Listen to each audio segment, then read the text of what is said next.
know me. I'm Michelle's husband.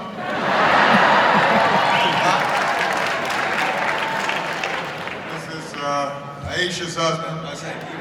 Steph. How's everybody doing today? Before we get started, I just want to say thank you to Oaktown, City of Oakland, for doing a great job. Got the mayor right in the house. Thank you, Madam Mayor.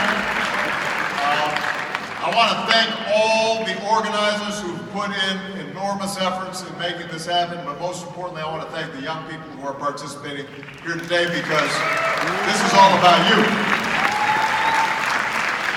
And with that, I'm going to turn it over to somebody who has brought a lot of joy to this area. And even Bulls fans have to acknowledge that it's been fun to watch the Warriors and the greatest shooter of all time, because I gave him some tips right before, about 5 seasons ago. There's film of this in the White House. Mr. Steph Curry.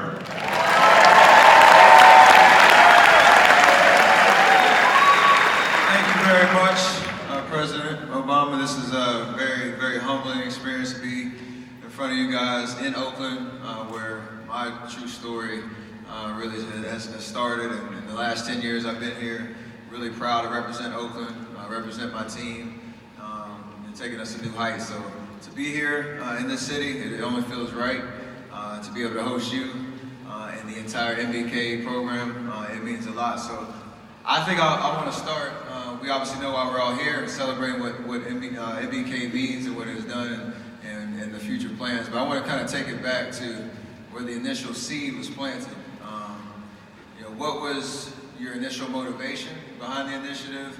And really, I guess, what has changed from the start to post-presidency and the plans that you guys have been trying to initiate for sure? Well, from the moment that I was elected president, I was constantly thinking about how do we make sure that everybody in this country has opportunity and every child is valued. And although this is the greatest country on earth and there are still people who are able to rise despite disadvantages, the fact of the matter is that there are a lot of neighborhoods that are still left behind. There are a lot of young people who sadly don't have the resources, don't have the support, don't have the attention that other communities have.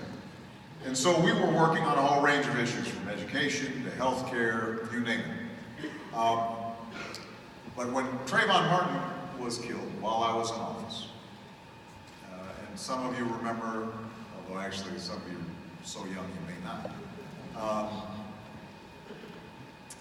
I was asked to speak on the issue as somebody who is the head of federal law enforcement. I could not comment on the particulars of the case, but what I could say was that Trayvon could have been my son. And the fact that not just Trayvon, but every single day there were young men of color who were being shot and killed. That every single day there were young men who were dropping out of school.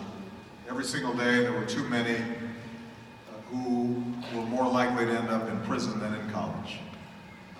Required us as a society to wake up and to find ways in which we could come together and say to all of our young people, but particularly young men of color who, on a whole bunch of indicators, were having a more difficult time in this society for a whole range of historical reasons, we had to be able to say to them, you matter. We care about you, we believe in you, and we are going to make sure that you have the opportunities and chances to move forward. forward, just like everybody else. And so it was out of that that we decided to set up My Brother's Keeper. And the idea was that the government had a role to play in making sure that policies were put in place that weren't systematically disadvantaging young men of color. For example, statistically, it was shown that black boys, Latino boys, Native American boys were far more likely to be disciplined, suspended, and expelled from school, oftentimes for behaving the same way that other boys were behaving, but there were different standards in terms of how they were judged in school. So, for example, the Department of Education, we created different guidelines that said, here's how you should think about discipline, because these are not disposable young people. These are our future, and we've got to make sure we're investing in them.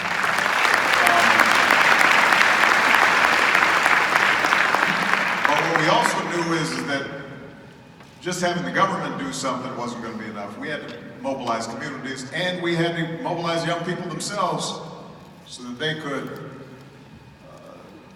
find ways to support each other.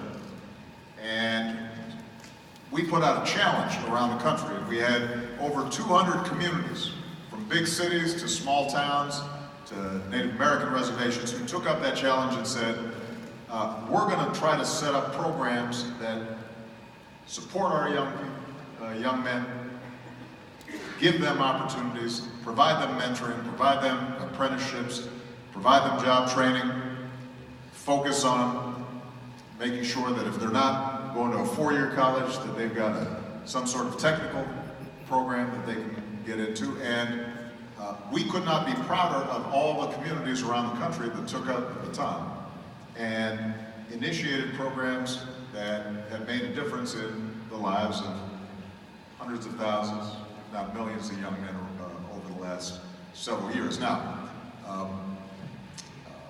I lost my job because that's the way it works. You get retired.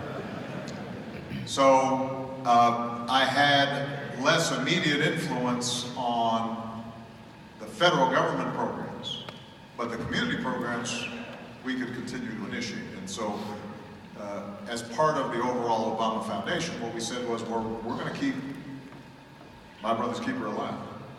And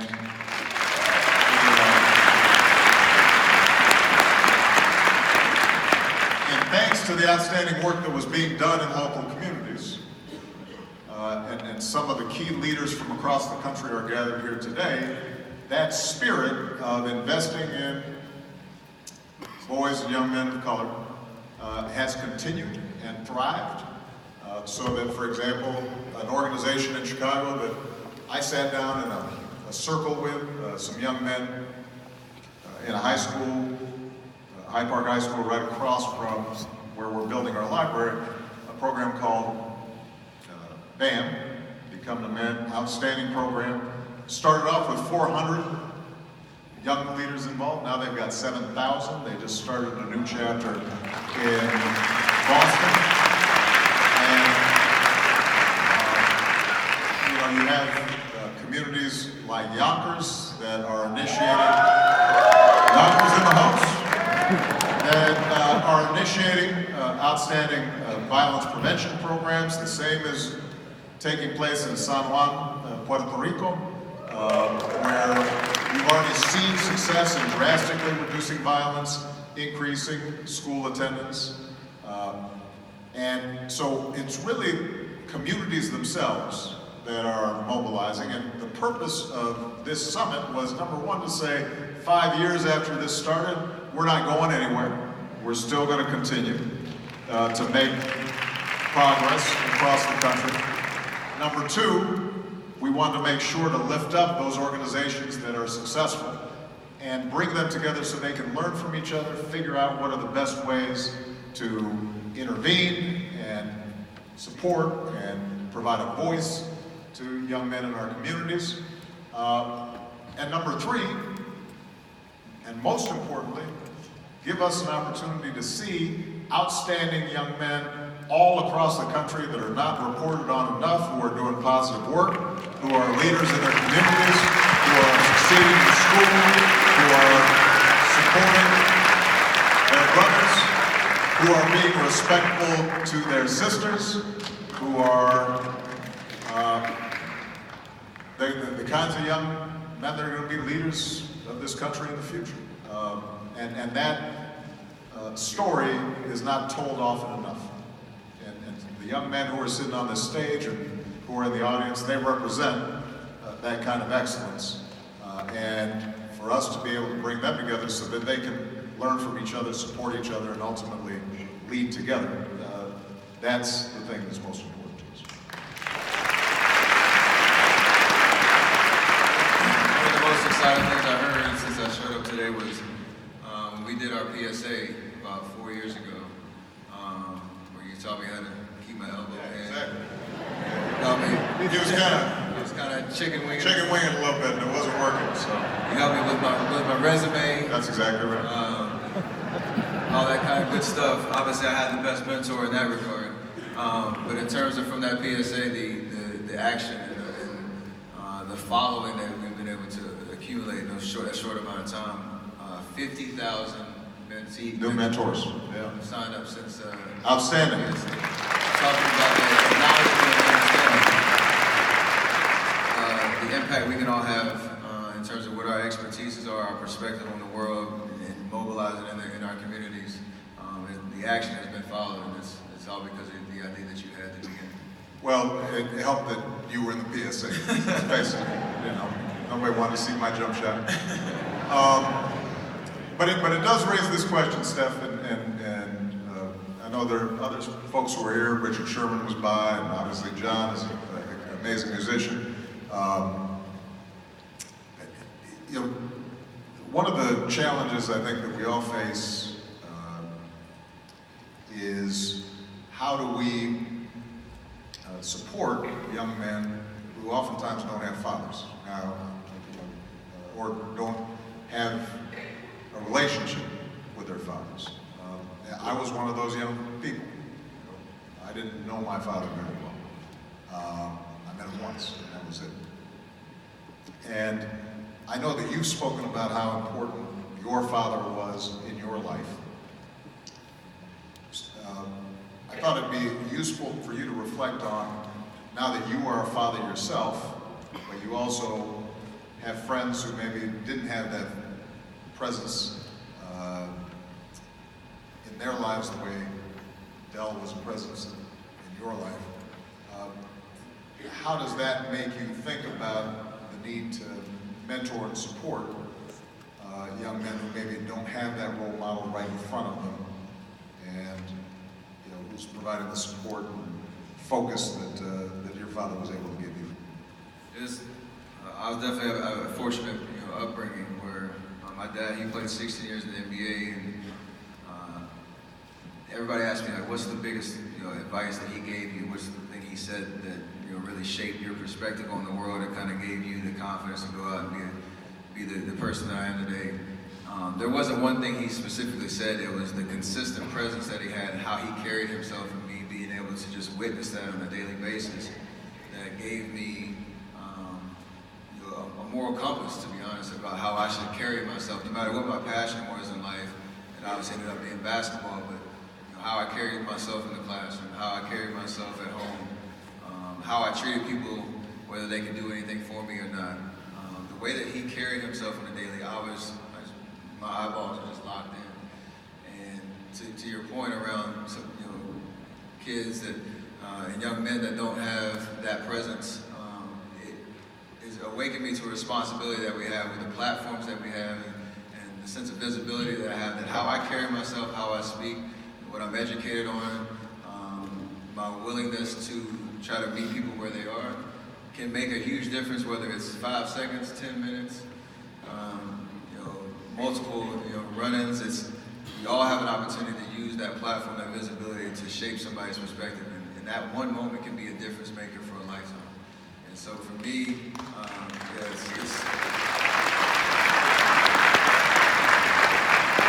I can speak for a lot of my teammates and people in our league as well. The social responsibility we feel to take a stand for things that we believe in. Look out for the next generation. I can speak on how all my teammates are using the resources they have, to impact their communities, whether it's here in Oakland, where they're from. There's a movement, and there's a collective awareness and responsibility that I think we're all buying into and tapping into and taking responsibility for. And we understand how impactful it can be. And my dad set that example for me, and I want to be able to give that back. Outstanding.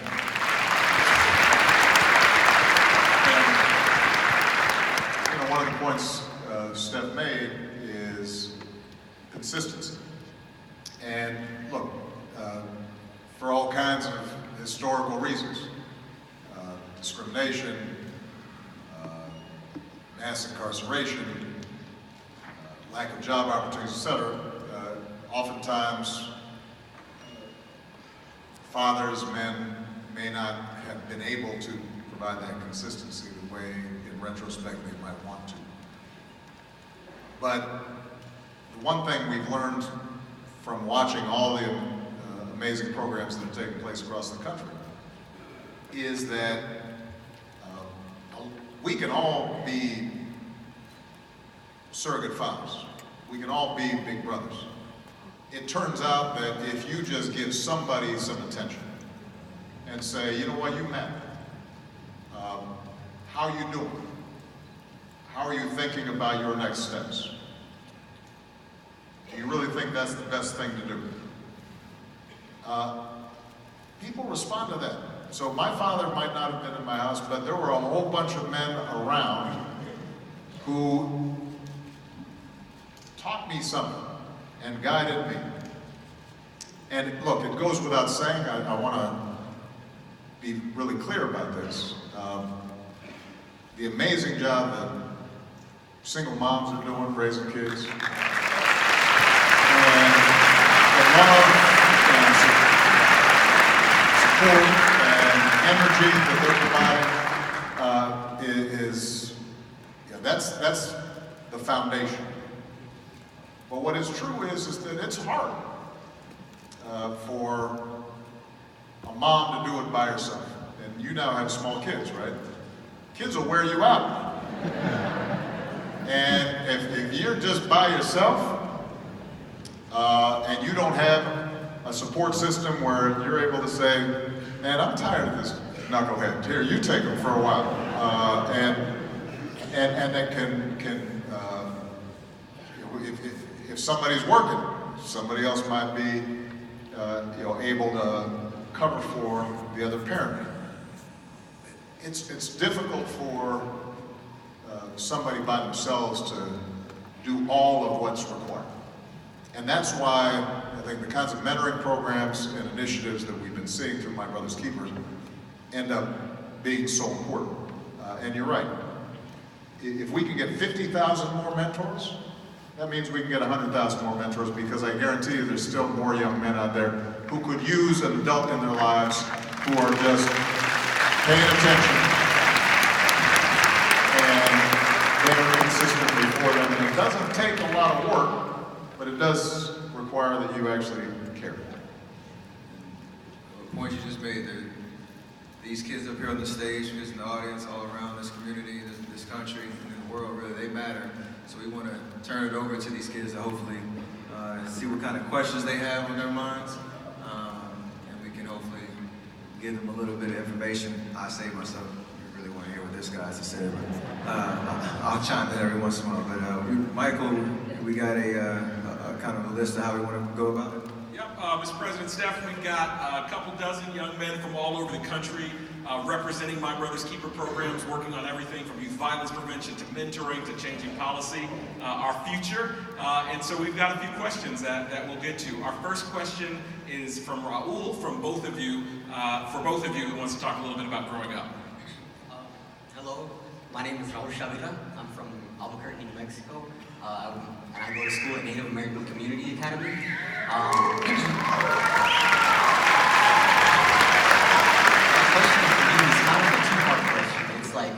What were some of the struggles that you went through as a kid, and how did you get through it without the MBK Alliance? Well, Steph, why don't you talk a little bit about some of your struggles with your ankles, man? That's a sensitive subject. Oh, man. It worked out, so he can talk about it now. He won 2 MVPs after that. I got no comeback for that one. Yeah, I just have to wear these big bionic braces. So I had to overcome my ankles with these braces. No, I think my major struggle was the self-confidence, to be honest with you. Growing up with a passion to play basketball and people thinking that my future was kind of destined based on what my dad did. That wasn't the case for me. My journey was entirely different. And just in life in general, self-confidence was something that wasn't always natural for me. It took me a while to get to a place where I was comfortable in a room, comfortable dealing with challenges and understanding that I had it in me, I had the talent, I had the talent and the skill set, but the confidence to kind of get over that hump was a process, and I had to rely on the community that was around me to get me through that. Now, I always tell people, you have to be your biggest cheerleader at times, but that's harder to do than you might think. And the village that was around me were my biggest supporters and trying to allow me to understand what I was capable of, and to not back down from any challenge. I understand that I was put on this earth for a reason. I was dead, and whatever that was going to manifest itself with my attention to detail, my work ethic, and things like that. But it was a constant struggle. So the swagger and the confidence you see on the court right now, it wasn't always there. It took me a minute to get there, but I had to continue to grind. So wherever you are in that process, just keep fighting.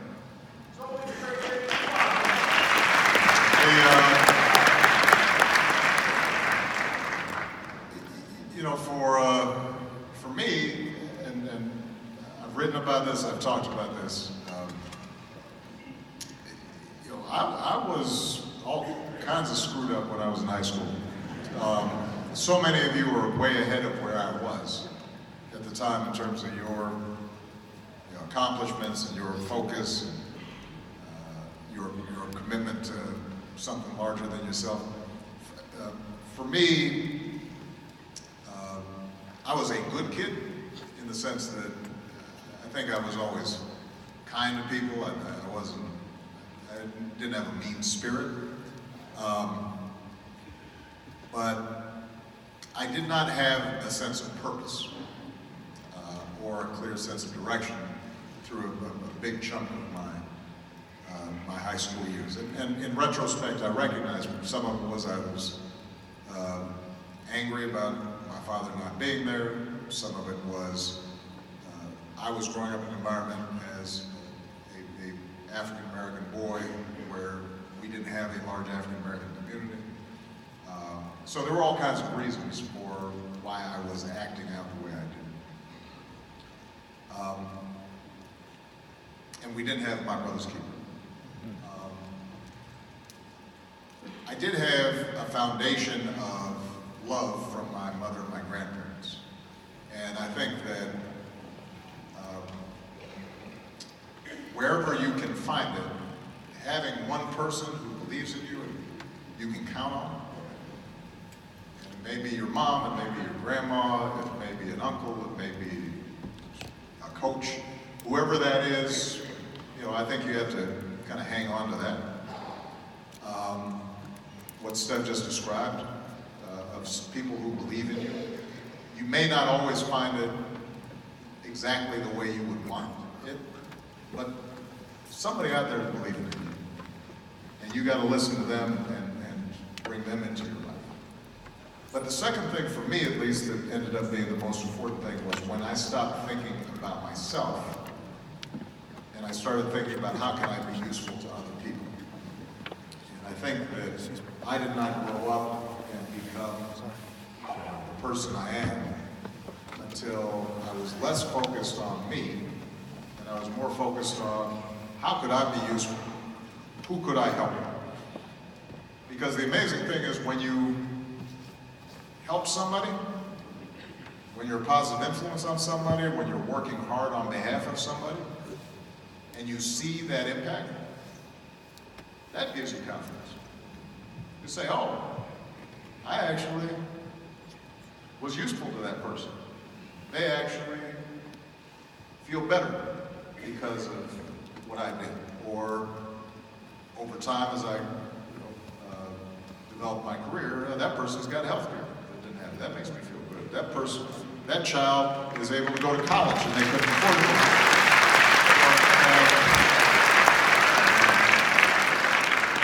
I think we live in a culture where a lot of times we are measured, our worth is measured by how much money we have and how famous we are. And I will tell you that at the end of the day, the thing that will give you confidence is not that, because I know a lot of rich people who are all messed up. And I know a lot of famous people who are all messed up. We both do.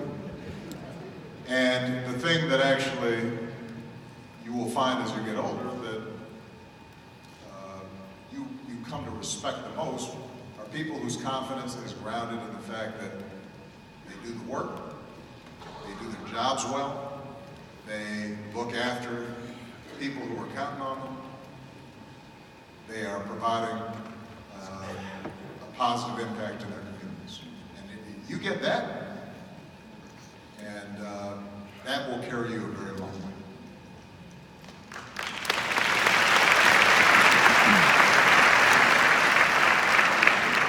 Our next question is from Keyshawn, who wanted to talk about policing in prisons. My name is Keyshawn White. My name is Keyshawn White. I'm from Fresno, California. I came here with Fresno Boys and Men of Color. And I feel as if too much money has been spent on policing and not enough money has been provided to people who are closer to the problem. How can we create a system that empowers the community members who are on the ground doing great work every day to reduce crime and actually have solutions and relationships needed to make long-term change and transformation?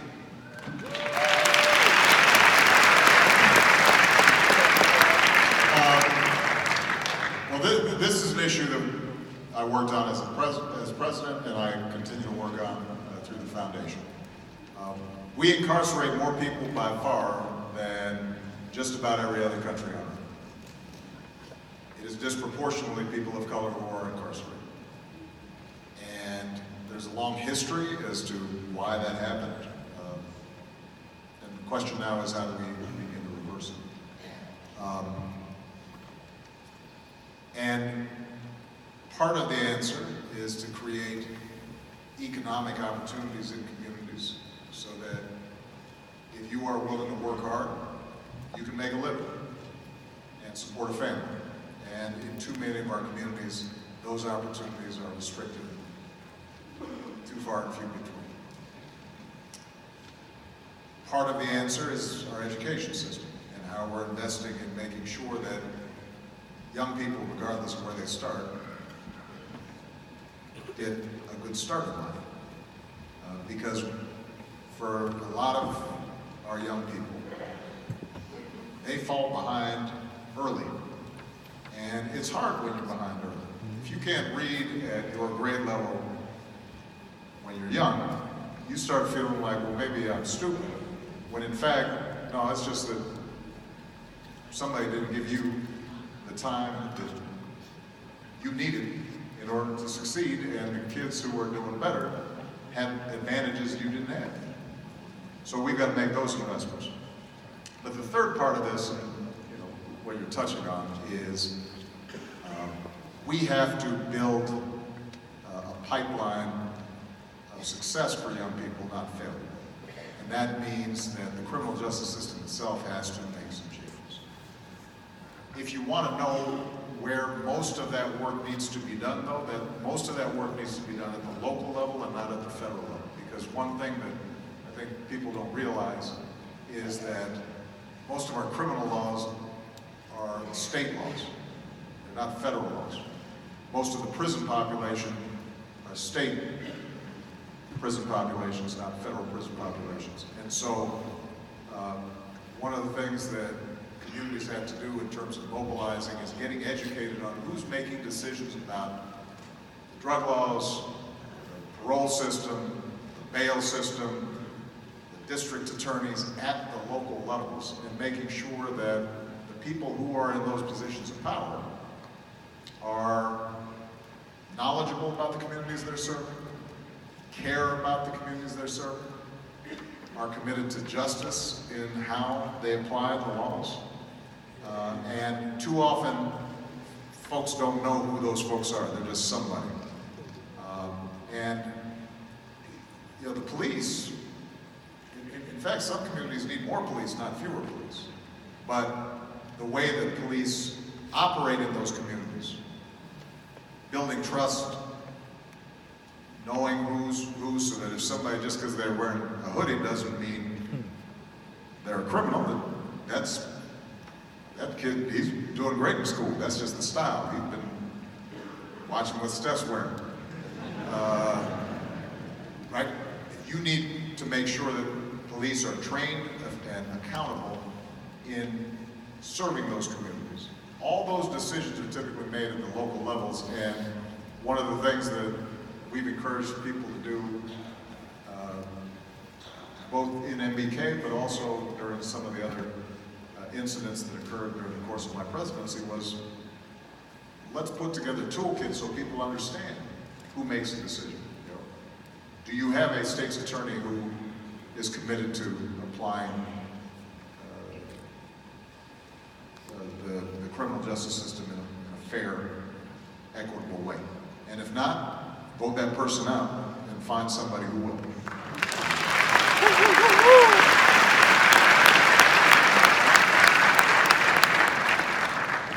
Mr. President, I think that one of the guides that people can find is the Task Force on 21st Century Policing that you started, and that guide and that toolkit is still out and available, and communities are continuing to make progress if people want to look that up.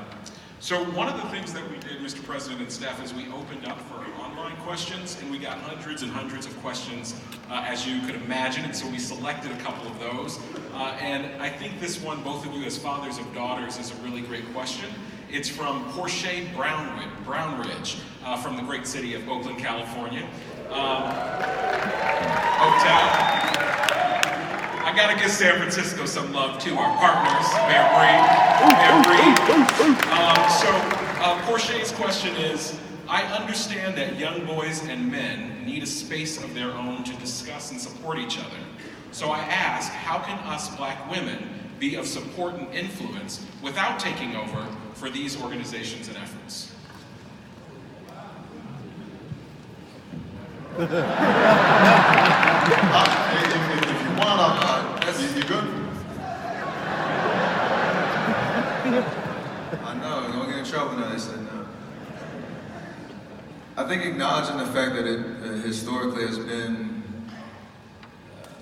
a situation where a group of men have had a hard time being open about their feelings and things that they may have anxiety over, or issues that they don't want to be completely transparent about, and that the acknowledgement of that kind of situation and finding different outlets and resources that young men, old men, older men can tap. Why do you point in no direction? Can tap into in terms of investing in themselves and their mindset and their perspective. It's important. So I would say, from my experience being an athlete and being in a locker room of 15 men, there are conversations that we may have about real things that we're going through. It may be tough to articulate outside of that, but just the respect level of or the understanding that those conversations we're bouncing ideas off of each other. We're just trying to figure out how we can better ourselves individually and as a group, and that is a very powerful setting to be in. That's been my experience in the last years, and I've learned so much from my fellow teammates, from different backgrounds, from different walks of life who've had different experiences, and we've really committed to opening up that space, and that's something that I've tapped into. So in terms of just respecting that environment, I may not be able to come home and say exactly what was all said, but that is something that is bettering me as a husband, as a father, that will have ripple effects throughout the community as well, that anybody that kind of comes in contact with me obviously that's one part of my life and my family life and my relationship with my wife is another huge piece of it, but acknowledging the fact that that hasn't always been, we haven't been able to find those type of connections and resources and safe spaces for guys to be fully transparent about the things that they're going through. That's my best answer to it. That was nice and nice. Yeah. A couple of things that are worth pointing out. Number one is young women of color and young women generally need an enormous amount of support too. They carry a double burden.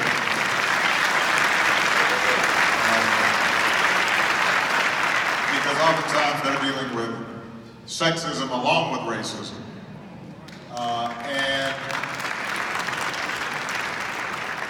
And as a consequence, for example, through the foundation, we've got sets of programs, for example, something that Michelle and I started called Let Girls Learn that is now carrying over, not just here in the United States, but internationally to make sure that young women are provided the educational opportunities that too often they've been denied in areas like science, technology, and math, where oftentimes they're steered away from those opportunities despite the fact that those are excellent careers and they're entirely capable.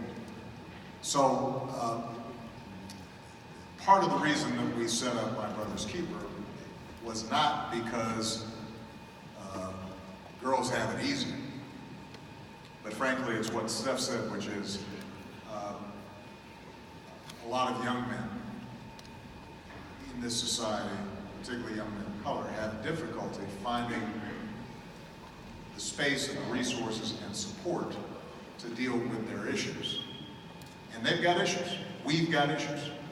A good example just in my own household. When me and my boys get together, we'll watch a game or we'll play a game. And sometimes we'll sit there for an hour and we won't say nothing, but we're watching the game. And then we're gonna play a game. And afterwards, Michelle will ask, well, like, how's Steph doing? I heard, he had this issue. And I was like, oh, really? I didn't know. Because we're watching the game. Well, you were with him all day. What? Oh, man, I didn't know. We didn't talk about that. You don't ask no questions like that. That's women stuff. Michelle, that's what they do. She will get with her girlfriends. and they'll show up at noon, and they'll be sitting there and they're talking. I'll leave.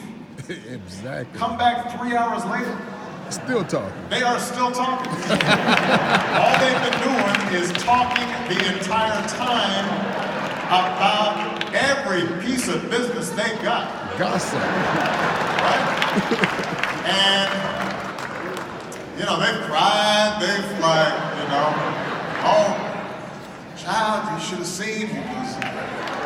They've broken down every terrible thing that I did. But he's worth keeping anyway, even though he's... So they're broken it all down. That's the difference. And it has to do with socialization.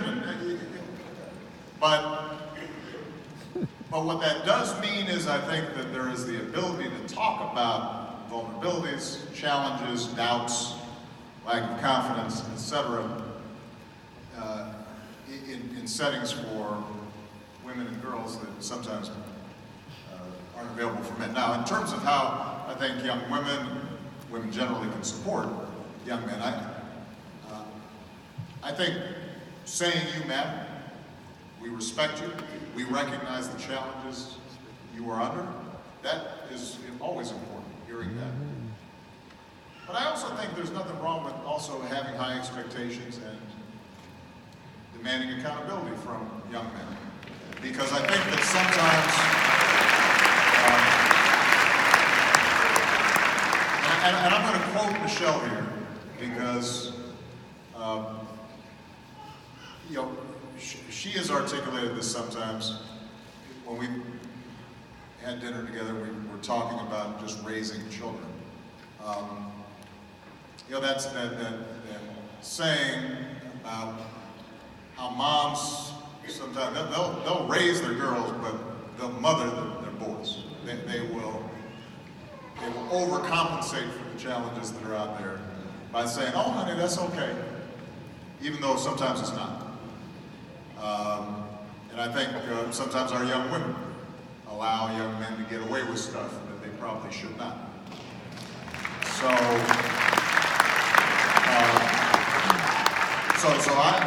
I actually would, on the one hand, support, understanding, listening. You know, that's true of any human relationship. But also expectations about, as a young woman, how should you be treated by a guy who's you're going out with, and making sure that guys understand, no, that's not how I expect to be treated. I think that is also important because we tend to rise to the expectations that are set for us. If a young boy is taught early on, you know what, you are going to be kind to people, not bully people, that will have an impact. If you say you treat young women with respect, they are not objects, they are human with the same aspirations and desires and are just as worthy of respect as you are, that has an impact. You got to set that tone early.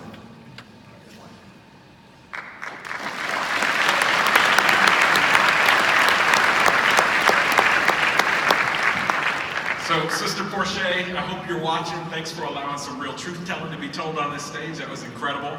And check out Mrs. Obama's Global Girls Alliance. I actually share an office with the young woman who leads that program, so we're thinking about these at the Obama Foundation on both sides. So, Mr. President, you said you wanted to talk about hopes, dreams, and anything that was on the mind of our young men of color. So our next question is from Leo, and he wants to talk about music. Mr. President. How are you, Leo? I'm well. Good, you look good. Welcome to the city, you know what I mean? So one thing that connected us is that I know that you love music. I watched an interview where you said that Kendrick's album was better than Drake's. Well, why you starting stuff like that?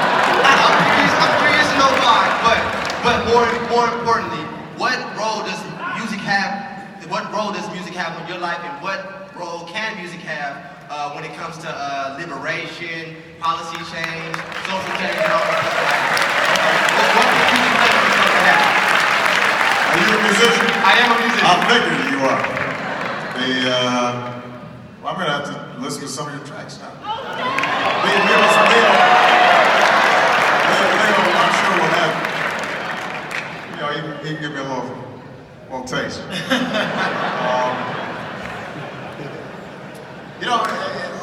It's interesting. Raul, when we were talking earlier and you were asking about what challenges I went through, I do think that especially when I was young, music was an empowering factor in my life. And learning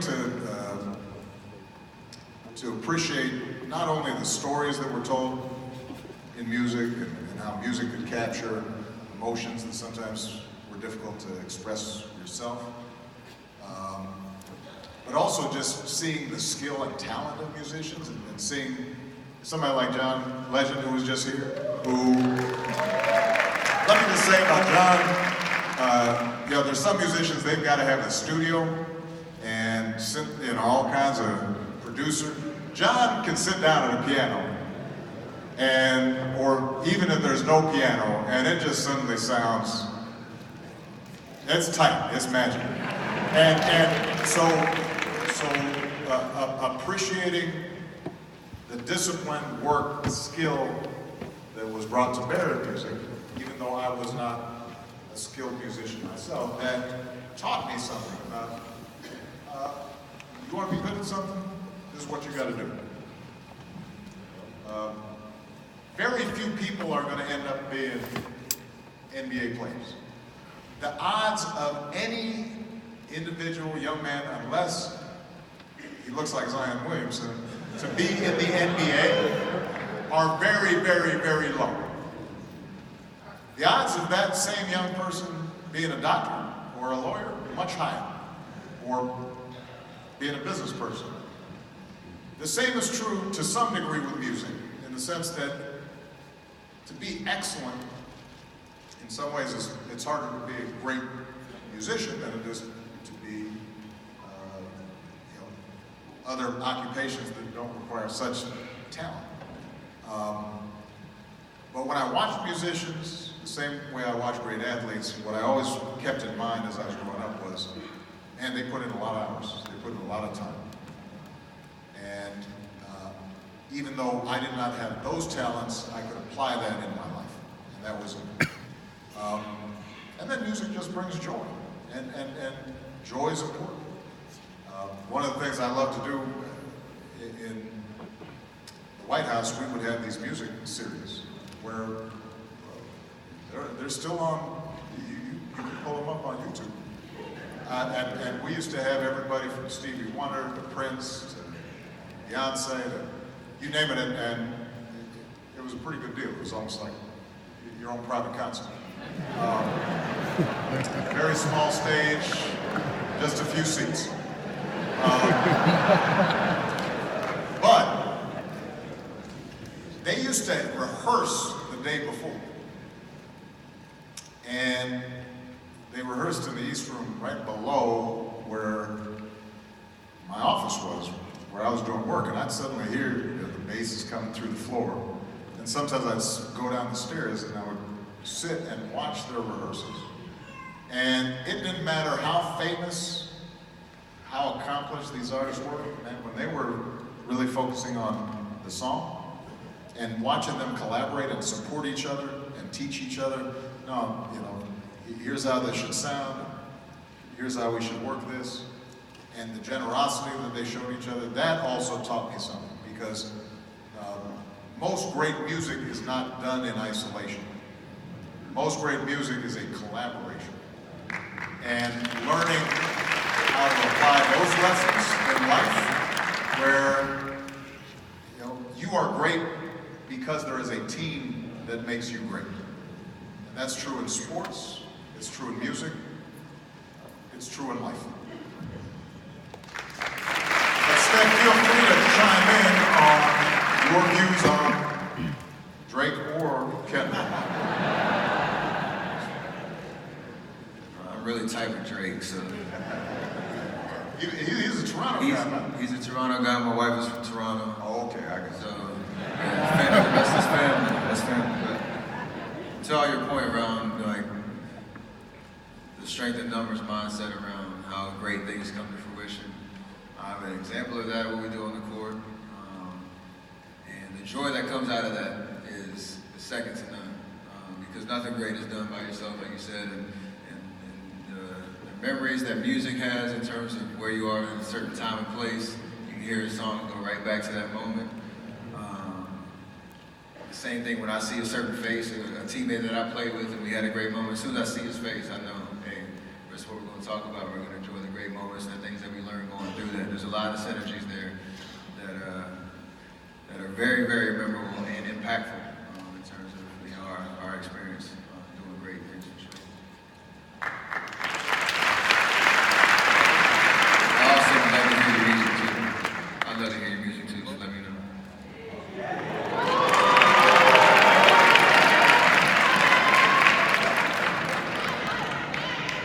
Gonna make that happen. So, Mr. President, we have the next question from Alejandro, who wants to talk about masculinity.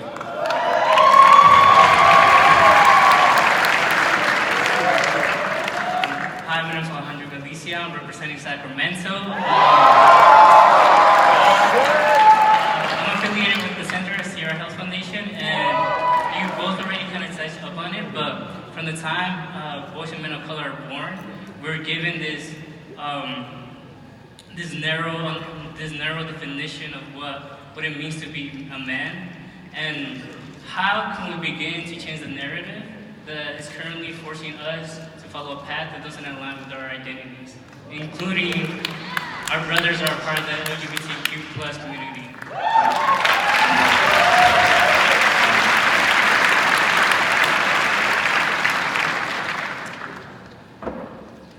You know, it's something that I think all of us have to recognize, that being a man is first and foremost being a good human. And that means being responsible, being reliable, working hard, being kind, being respectful,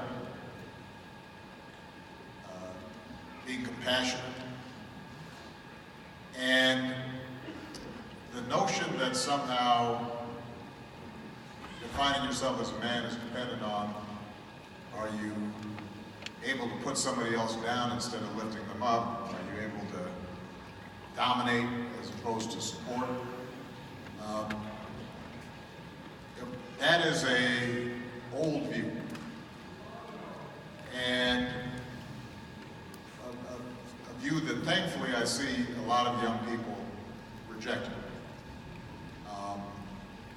Because each of us have gifts that express themselves in different ways.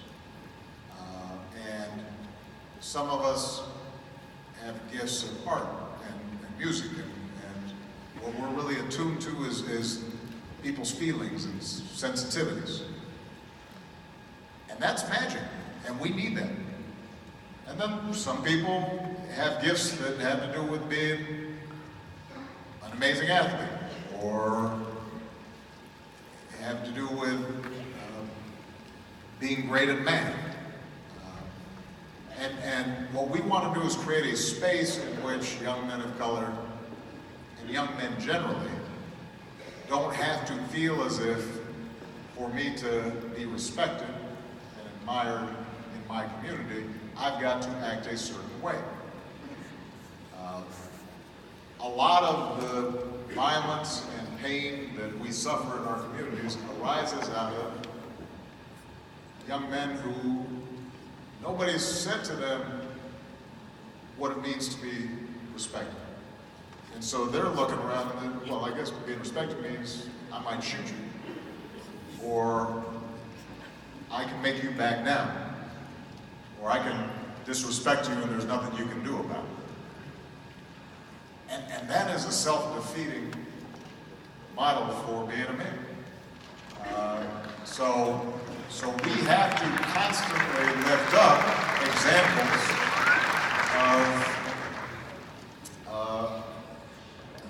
examples of successful men who don't take that approach.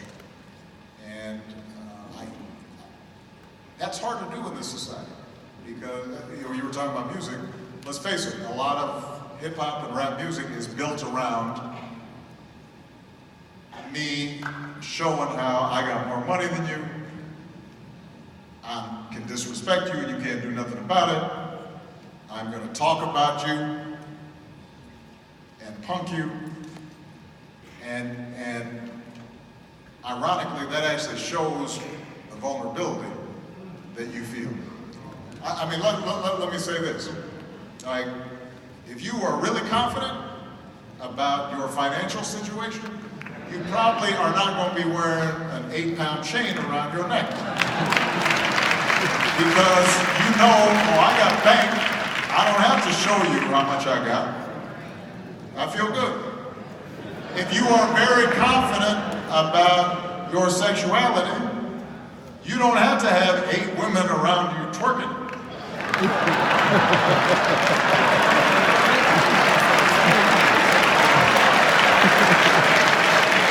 I mean, why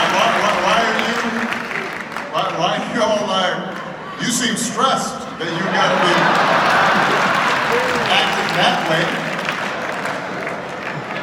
Because I've got one woman who I'm very happy with.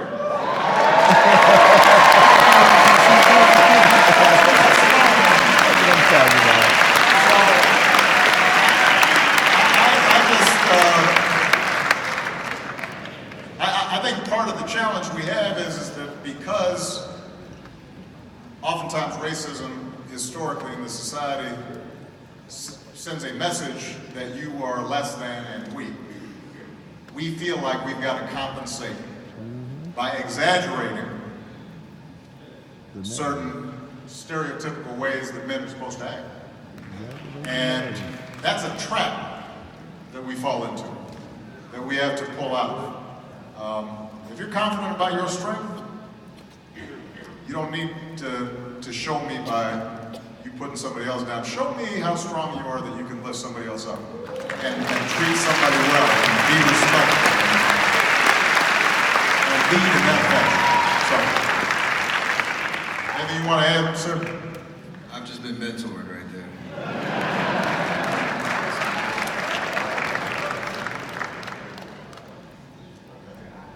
Wow, thank you, Mr. President, for that. I'm floored. That means a lot to me, too.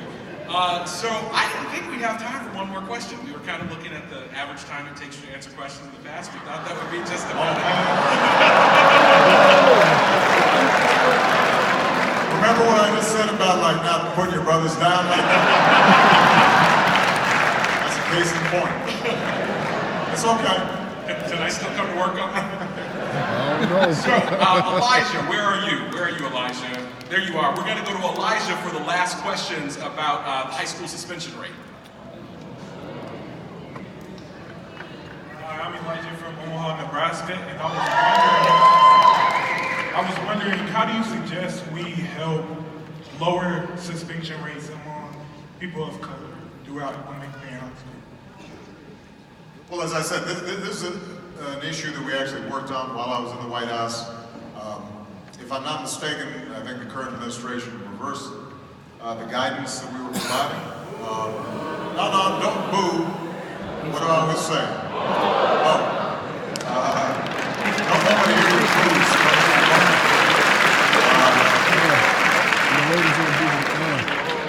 But that was just federal guidance. It was not requirements. So what that means is that it is still possible for school districts and school boards to make good evidence-based decisions about how to deal with school discipline.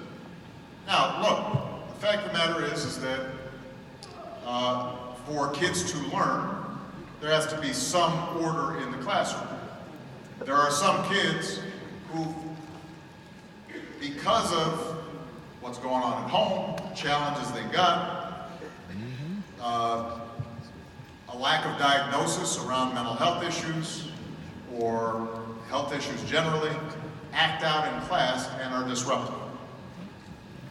And that's true. And you can't have a situation in which every other kid suddenly they can't learn because somebody's just constantly acting out. What you can insist on is, number one, that the same criteria are used for black kids versus white kids. You can insist that even though that a child may be disruptive, they are still worthy of learning. And so the question then is, what additional resources are you providing them? And so those policies are made typically at the local level, which is why it's so important for everybody who's here to pay attention to who makes decisions in your communities. And this is probably a good place to end, because, look, I'm going to be working on these issues along with a host of other issues through the foundation for the remainder of my life. Michelle will be working on these similar issues. Steph has talked about the commitments that he and his teammates are making. For example, Kevin Durant just opened a terrific center in his hometown back in the DC area to support young people who need support. So we're all going to be doing our part, but the truth of the matter is that nothing changes if citizens, people living in communities, aren't paying attention and aren't educating themselves about how are decisions made about a school board, how are decisions made about police oversight, how are decisions made about drug laws. And you can have a bunch of politicians, or celebrities, talk all they want. But ultimately, what will actually bring about change is when all of you go back to your respective communities and activate and educate yourselves. And then insist that whoever it is that's in charge of making those decisions is making them on behalf of communities for the right reasons in the right way. And if there aren't people who are doing that, as I said, they should be replaced. And if there's no way to replace them, then you should step up and prepare yourself to replace them.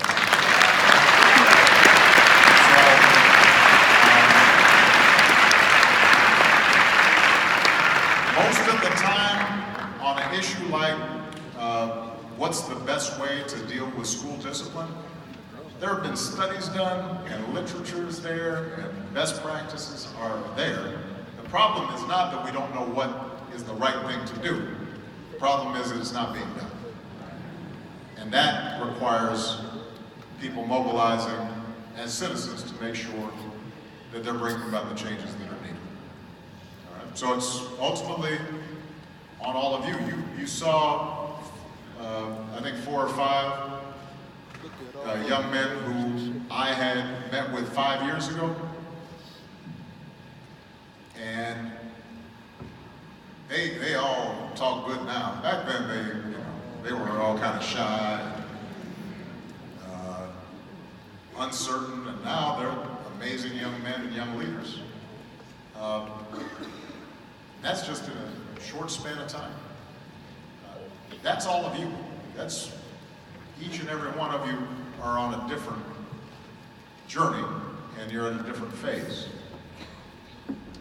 But you are the ones who are going to make a difference and make an impact. This is not going to be me, it's going to be you. And all we're doing here is providing a platform for you to meet each other, learn from each other, and as Steph talked about, get the confidence in your own voice and your own capabilities so that you can lead us into the future. Steph, anything you want to add? Closing up? I mean, I hope y'all learned as much as I did today. And I appreciate the opportunity to be here with you, President Obama, with you young men. Continued success with all your goals and aspirations in life. For everybody who is a part of the MBK program, continued success. It's an amazing platform, like the President said, and I'm happy to support any way that I can. And yeah, it's great to be here in Oakland again. This is it's a place that has a lot of history in terms of being producing change makers, and we want to keep that going as well. So thank you very much. Thank you, everybody.